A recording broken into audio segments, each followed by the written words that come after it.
अस्सलाम अलैकुम व रहमतुल्लाहि व बरकातुहू। आज की कहानी का विषय है इस्लाम के मुताबिक शौहर और बीवी कैसे रहे।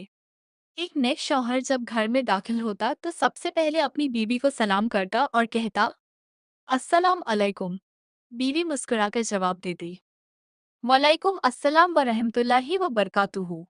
उनके घर की शुरुआत सलाम से होती थी और हर काम में अल्लाह की रजा को तलाश किया जाता था। शौहर अपनी बीवी की इज्जत करता, उससे नरमी से बात करता और उसके हक अदा करता। बीवी भी अपने शौहर का सम्मान करती, उसकी जायज बातों में साथ देती और उसके सुकून का ख्याल रखती। अगर कभी किसी बात पर मतभेद हो जाता तो दोनों ऊंची आवाज में बात करने के बजाय सब्र से एक दूसरे की बात सुनते, गलतियों को माफ करते और सोचते कि अल्लाह सब कुछ देख रहा है। दोनों मिलकर नमाज की पाबंदी करते, अपने बच्चों को दीन की तालीम देते और एक दूसरे के लिए दुआ करते।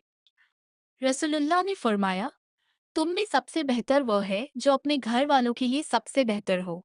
इसलिए इस्लाम हमें सिखाता है कि शौहर और बीवी का रिश्ता मोहब्बत, रहमत, भरोसे और इज्जत पर कायम होना चाहिए। दोनों एक दूसरे का सहारा बने, एक दूसरे की कमियों को छुपाए और अल्लाह को राजी करने वाली जिंदगी गुजारे। दुआ अल्लाह ताला तमाम शौहर और बीवियों के बीच मोहब्बत, रहमत और बरकत अता फरमाए और हमारे घरों को सुकून और जन्नत का नमूना बना दे। आमीन या रब्बुल आलमीन।